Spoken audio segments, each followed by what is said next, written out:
시청자 여러분 안녕하십니까? 안녕하십니까? 자, 이명수 변호사의 정상회담 코너입니다. 2부에서는 역사나 소설, 영화 등과 비추어서 오늘의 현실을 반추해보는 그런 시간을 가지겠는데요. 네네. 오늘은 얼마 전에 지금 이 법무부의 인권국장을 했다는 황희석이 거기 민변 변호사 출신이죠. 네, 그렇습니다. 민변 변호사가 법무부에 가서 인권국장까지 했으면 출세했네요. 네. 자, 검찰국장으로도 거론이 됐죠. 네. 근데 이 사람이 이제 검찰 쿠데타다, 14인의 쿠데타 세력이다. 이렇게 해서 이름까지 이제 거론을 했죠. 윤석열과 검사 13명을요. 그리고 이제 조국을 조광조, 그리고 이제 총장을 이제 윤원영이라고 성 빼놓고는 좀 언밸런스다 이렇게 보는데 그게 이제 역사를 또 잘 몰랐다는 이야기도 또 있고 그렇습니다. 뭐 조광조가 개혁가였나에 대해서도 또 여러 가지 이론도 좀 나오고 있고요. 그래서 이제 우리가 조광조와 윤원영 이러면 이건 이제 사람들이 가장 많이 본 거는 드라마에서 주로 많이 봤죠.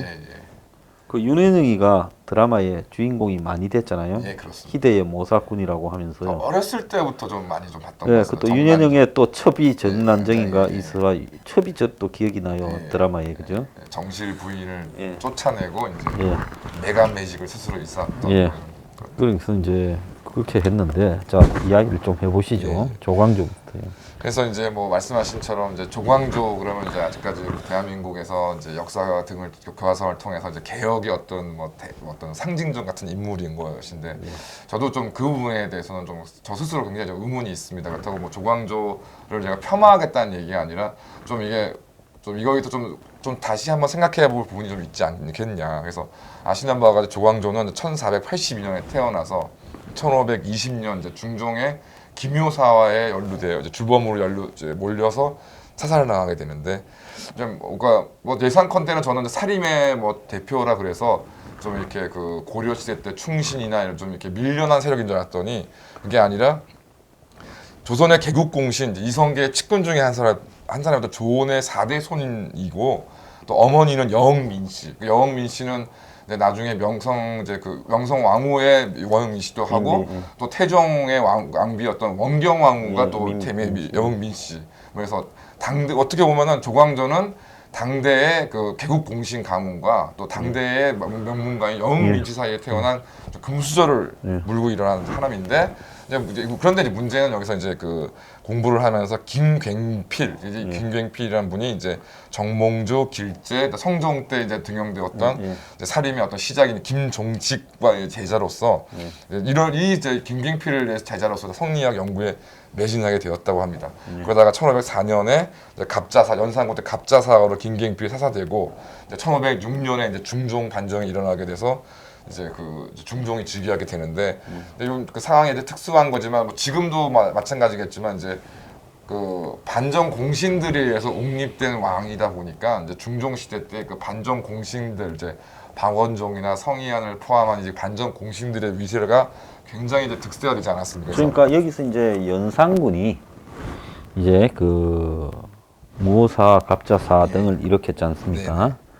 그래서 이제 그 연산군의 이 횡포 이런 부분에 이제 일부 사림들이 이제 이 사전에 작전을 짜고 연산군을 이제 뭐 폐위하고 이제 이 중종 그러니까 왕족이든 중종을 끌어와가 사실상으로 왕을 만들어 준 거죠.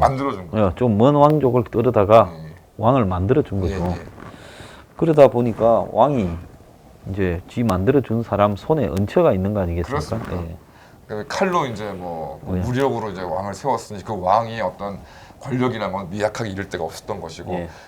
거기서 대표적으로 드러났던 일이 이제 사실 중종이 이제 즉위하기 전인 이제 그 봉치 칭호가 이제 진성대군이었는데 예. 그 진성대군의 부인은 원래 그 좌의정 그러니까 그 연산군 때 좌의정 신수군의 예, 예. 딸 좌의정 이제 신수군이 이제 세자 그러니까 왕비도 왕비는 당시 연산군의 왕비는 좌의정 신수군의 동생이고 동생인가 누나인가 그렇고 또 이제 그 세자 빈도 그또 신수군의 딸이었고 또 동생 그 진성대군의 부인도 또 신수군의 딸로서 이제 그렇게 그 위세가 대단했었는데 결국 이제 중종의 그 연산군 중종 반정에 참여하지 않았다는 이유로 신수군이 이제 죽음을 당하게 되고 이제 그 죄인의 딸이 왕비가 될 수 없다 하여 이제 그 원래 부인이었던 그 부인이 일단 왕비로 즉위하였다가 폐위를 당하게 됩니다. 그 극적으로 이제 왕권이 이렇게 무력화가 됐다는 걸 보여주죠. 그러니까 신하들이 왕비를 갖다가 선택을 예, 그러니까 저기 저 연산군 예. 집안에 예. 딸을 준 예. 그 좌의정. 좌의정의 딸이다. 예. 해서 역적의 딸이다. 너도 드러내야 된다. 해서 신하들이 왕비를 쫓아내버리는. 쫓아내버린 거예요. 그래서 이제 뭐 야사 이제 잘 아시는 치마바이의 전설이라는 게 이제 거기서 나온 것인데 이런 상황에서 이제 조광조가 1510년에 이제 진사시에 급제를 해서 이제 성균관에 입학을 하게 되는데 뭐 이때도 조광조가 나름 이제 아마 그 유학자들 사이에서 굉장히 명성이 높았나 봅니다. 그래서 이제 추천으로 이제 그 벌서를 줘야 된다는 등용 여론이 있었지만은 이제 당시 반정공신파들의 이제 반대로 좌절되고요. 그러던 차에 1515년 이제 알성문과 을과에 이제 급제를 하게 되고 그 이후에 성군관, 사안부 감찰, 사관원 전원, 정원, 혼문관 부수찬 등 이제 아주 뭐 역사 좀 아시는 분들은 요즘 같으면은 이제 그 뭐 청와대 뭐 정책실이라던가 내지는 안 그럼 주로 감사원, 네, 뭐 감사원. 예사원, 뭐안 그럼 검찰 그렇습니다. 이런 쪽에만 주로 있었는. 주로 쫙 있었던 그러니까 내부 요직에만 이제 쭉 있었던 이제 그것을 중앙 중앙의 권력 기관 예. 핵심직만 있었다 봐요. 그래서 이제 주로 이제 그 뭐 업적이라고 얘기하는 것들이 이제 현령과를 설치하는 건데 이 현령과라는 게 뭐냐면 이제 추천에 의해서 살림 세력을 등용해야 된다. 과거 시험을 이제 인정하지 않고 이거는 불공정의 그러니까 대명사 아니에요? 그러니까 요즘 같이 그 저기 시험만 쳐서 들어가는 학력고사 시스템을 온갖 형태의 지금 내신 보고 뭐 학종 보고 네. 뭐 그렇게 한다는 거 아닙니까? 그래서 그러니까 요 부분은 조금 조구하고 좀 연관이 있는 것 같습니다. 그 다음에 이제 그 자신의 어떤 사조가 되는 이제 정몽주와 김갱필의 이제 문묘의 종사를 추진시켰고 이제 그 성종 때에 본격화되었던 이제 성리학화를 이제 아주 지방까지 이제 그 확대시키겠다 해서 이제 지방 자치적인 뭐 향약 뭐 규율은 향약 그다음에 주로 소학 이런 것들을 이제 보급하는 것들. 자, 그런데 여기서 보면 이제 아까 보면 저 김갱필의 제자인데, 근데 이제 그 라인에 보면 정몽주, 길재가 있었잖아요. 이 두 사람 다 고려에서 지금 이성계에 비토를 놓고 네. 그래서 저기 정몽주는 죽임을 당했고 길재는 그냥 떠돌았지 않습니까?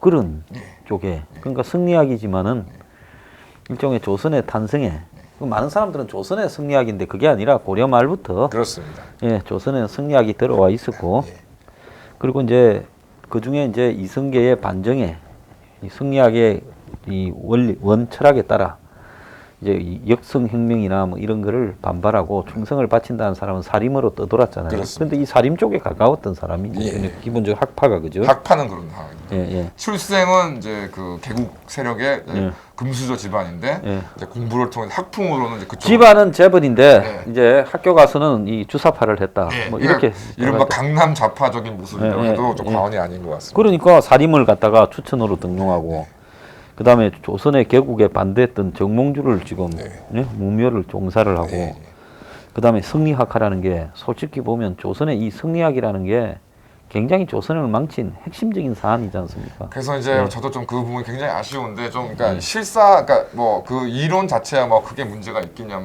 있겠습니까만은 이제 실사를 이제 도외시하는 그런 경향들이 사실 성리학부터 정말 본격화되기 시작하니까 저 스스로는 좀 긍정적으로 보기는 어렵고요.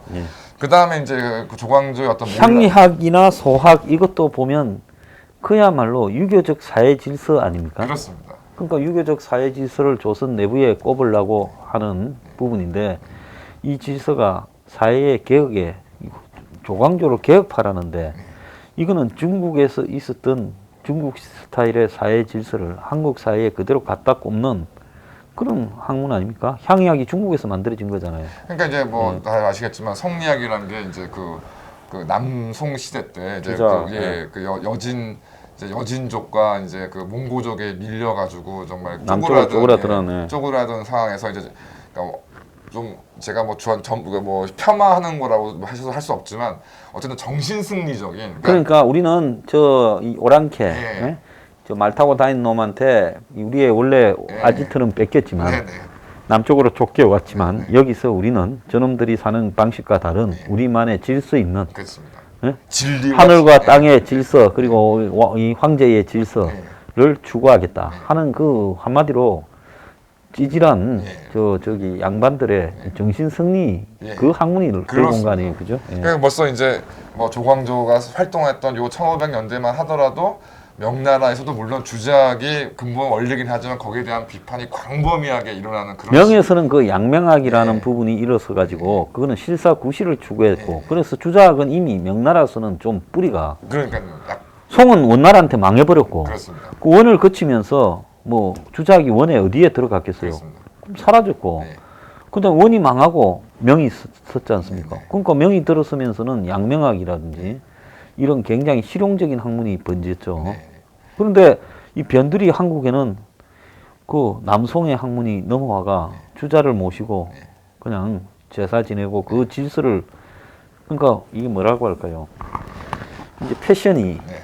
그러니까 패션의 본고장인 파리에서는 네, 그렇습니다. 그냥 혁명이 나가 아, 예. 그 패션이 사라졌는데 네, 네. 파리를 이제 저기 추종하는 네. 저 룩셈부르크 같은 데서 과거에 몇백 년 전에 파리 패션을 입고 다니면서 이것이 진실적인 진실이다. 패션이다 이렇게 생각하고 똑같은 거 아니겠어요? 비슷하다고 생각합니다. 거의 똑같다고 생각합니다.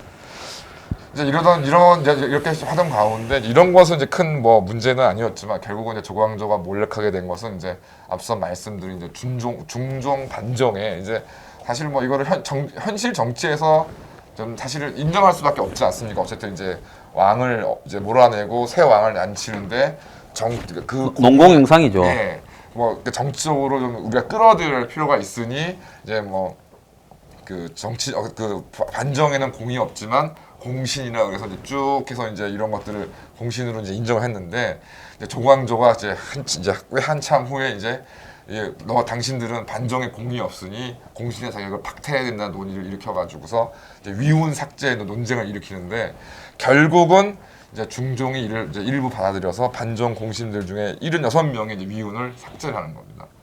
사실은 저기 박근혜 전 대통령이 탄핵을 당한 것도 박근혜 승리에 기여한 수많은 사람들을 농공 형상을 잘못해서 그렇습니다. 지지 기반을 좁혔고 그리고 이제 이 등극한 이후에 이제 문고리와 최순실이 이제 그 농공 형상으로 그렇습니다. 가야 될 네. 부분을 전행을 했다라는 부분에 대해서 이탈파가 발생을 했고 그래서 권력 기반이 소수화되면서 그렇습니다. 내분에 빠지고 그러면서 발생했던 사건이라고 봐야 되지 않겠어요? 그 다음에 뭐 최근에 공천 문제도 제가 볼 때는 그러니까 사천이 누가 죽일 놈이니 뭐 이런 문제도 물론 뭐 의미가 없진 않다지만 저는 그러니까 가장 저도 그러니까 이번 공천을 통해서 그러니까 저는 미래통합당 공천관리위원회나 이런 분들이 무슨 뭐 누구한테 무슨 이런 그러니까 사심을 가지고 했다는 것도 뭐 저는 근데 그것보다 중요한 거는 박근혜 대통령이 탄핵 이후 3년 동안 어쨌든 앞장서서 싸우신 분들이 계시고 거리에 나가셨던 그럼요. 난 그분들이 예. 나하고 생각이 좀 다르더라도 예. 그분들의 역할이 중요한 거예요. 예. 그러니까 그렇게 3년 동안 정말 풍찬 노숙하면서 고생하셨던 분들이 있고 물론 그분들 중에 뭐 어떤 분들은 또 사심의 또 욕심 때문에 사욕 때문에 하셨던 분들이 있고 또 무리한 어떤 주장들을 하시기 때문에 뭐 좀 정치권으로 영입하기 어려운 분들이 일부 계시긴 하지만 그러니까 이번 미래통합당 등의 공천에서 가장 큰 문제인데 그럼에도 불구하고 그 분들을 끌어들일 노력을 정말 1도 안 했다. 1도 인정하지 않았다. 거의 뭐 녹여서 없애버리겠다 이런 예. 입장으로 간 거죠. 예. 예. 거기에 이제 하여튼 그거를 기화로 해가지고 또 그걸 마지막까지 탈탈 털어먹었던 정말 그 이른바 진박 감별사라는 사람들 생각하면 정말 좀 이가 갈리는데요. 그런 문제라고 저는 생각이 듭니다.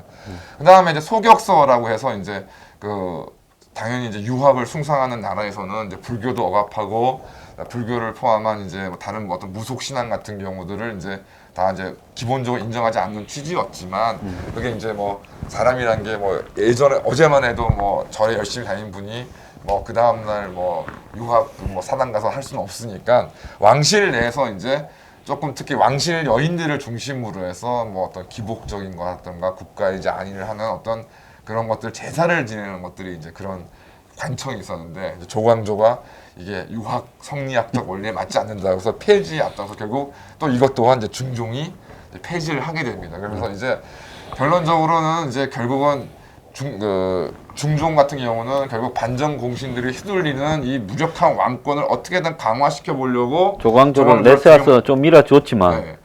그나마 왕실이 좀 숨통을 틀 수 있는 특히 소격서 이런 것까지 그냥 폐지하자고 너무 앞장을 세게 하니까 네. 이제 이놈이 이제 나 좀 도와줬다고 네. 거의 뭐 지가 왕노릇하네. 그렇습니다.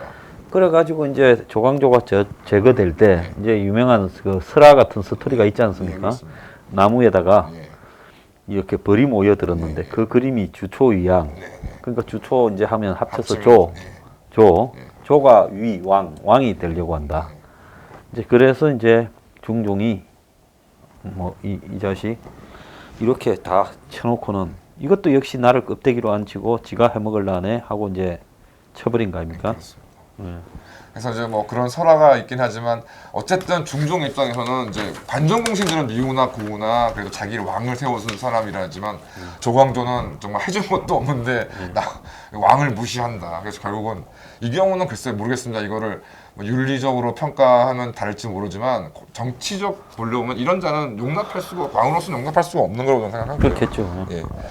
그다음에 제일 제가 이제 문제 뭐좀 삼은 부분이 이제 뭐 이런 부분들이야 뭐 정치적인 싸움인 것이니까 뭐 훈구파냐 반정공신이냐 조광조냐 뭐 아지할 수 있지만 정말 좀 참 이해할 수 없는 부분이 1518년 경에 이제 한경북도 해령부에 이제 야인 여진족이겠죠 석고내라는 사람이 이제 한경북도와 평안북도 일대를 이제 노략질을 해서 그 피해가 굉장히 심했다고 합니다. 그러니까 1518년경에 남도 병사, 남도 이제 남도 병사가 은밀히 이제 조정에 장계를 올려서 이제 야인 속고내가 갑산 근처에 몰래 왕래하며 뭐 물고기를 자꾸 사냥하고 있는데 무리가 너무 많다. 그러니까 이거 쉽게 말해서 이거를 이제 좀 그 군사를 동원해 가지고 기습 공격을 해서 이제 이적을 설멸시키자라는 내용의 장계가 이제 올라옵니다. 그러니까 이거야 뭐 어떤 군사적인 뭐 면에서는 하등 오히려 칭찬을 해줘야 마땅한 것인데 조광조가 이거를 조정에서 어떻게 얘기하냐면 이런 식으로 기습 공격을 하는 거는 속임수를 쓰는 것이고 바르지 못한 것이다. 왕자가 그러니까 왕이 오랑캐를 막는 도리가 전혀 아니고 바로 몰래 점도둑질을 하는 도적의 객책과 같습니다. 당당한 큰 조정으로서 일개 작은 오랑캐 때문에 도적의 객책을 써서 국가를 모욕하고 위엄을 손상시키니 이는 군자가 할 것이 되지 못한다. 이제 이자는 뭐 거의 그냥 공자왈, 맹자할 왈 이제 이런 수준까지 가버렸네. 네. 그래서 결국은 이것이 논란이 돼서 또 그 중종이 또 조광조한테 밀려가지고 이런 그 야인을 그 정벌하려고 했던 병력 출동을 중단하게 되고 해군을 명령하게 됩니다. 그래서 이런 점을 봤을 때 이게 참 성리학 도구마에 매몰되어 있는 뭐 살인파한테는 영웅이 될런지는 모르겠지만 실사를 외면하고 공리공론만 일삼았던 조선 성리학의 병폐가 사실은 조광조부터 비롯된 게 아니냐.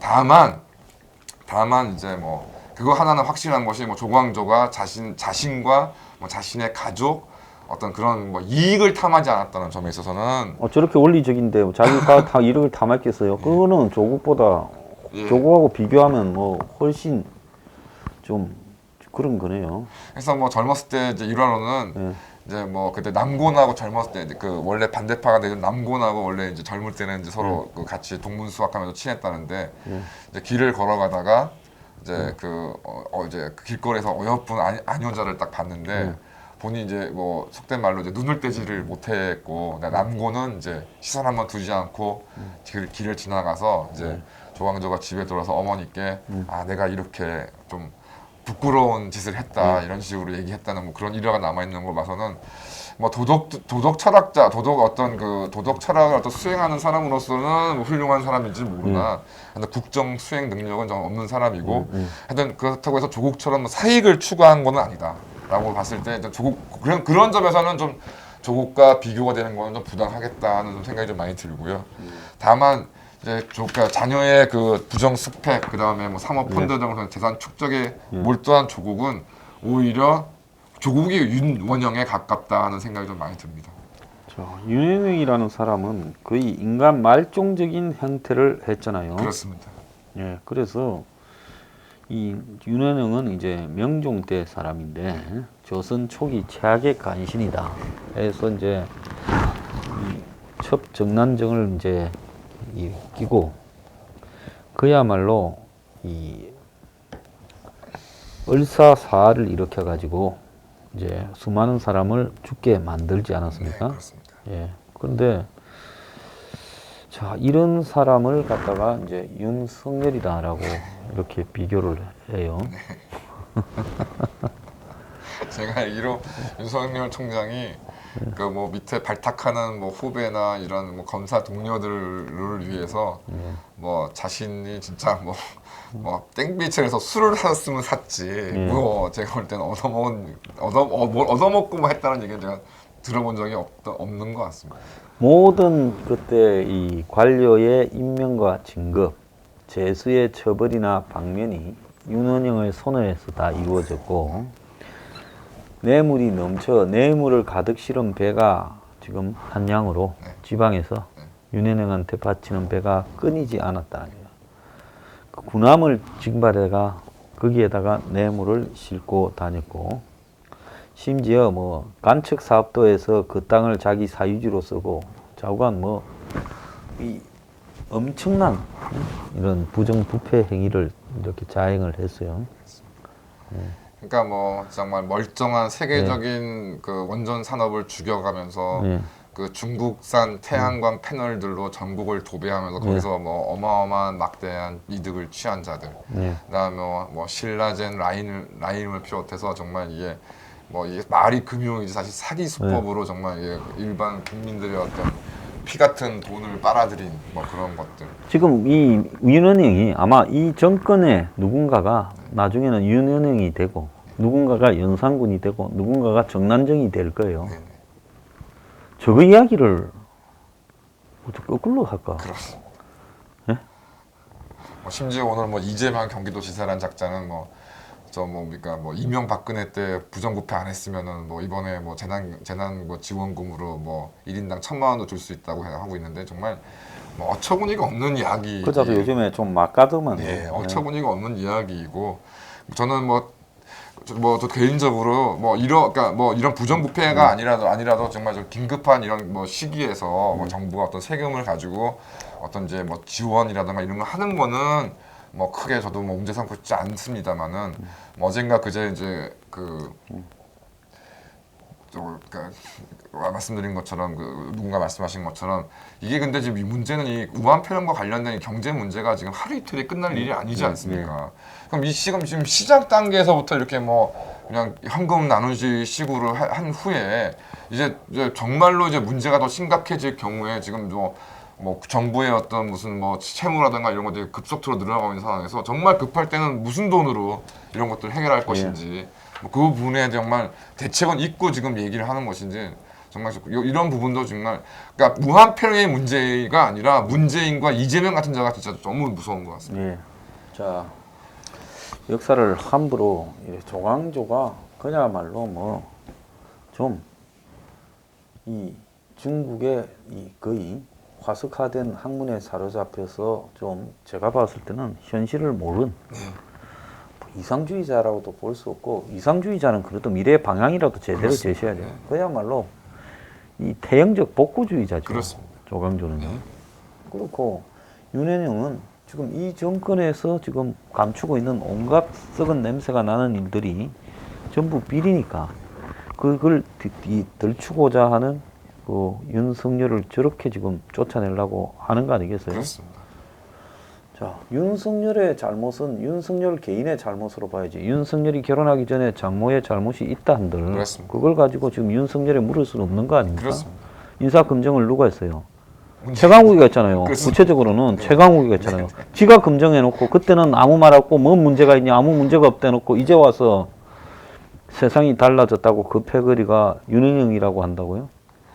그때도 또 청문회도 기억나지만 하여튼 뭐 박주민을 포함해서 얼마나 윤석열 총장을 옹호를 했습니까? 그러면 최강욱은 지가 검증을 잘못한 것만으로도 비례대표나 국회의원을 할 생각이 아니라 산속에 들어가서 윤석열 검증 실패에 대한 그야말로 참회의 시간을 보내야 되지 않게 예, 자연인이 돼가지고요. 뭔 그런 놈이 무슨 비례대표 한다고 그래요?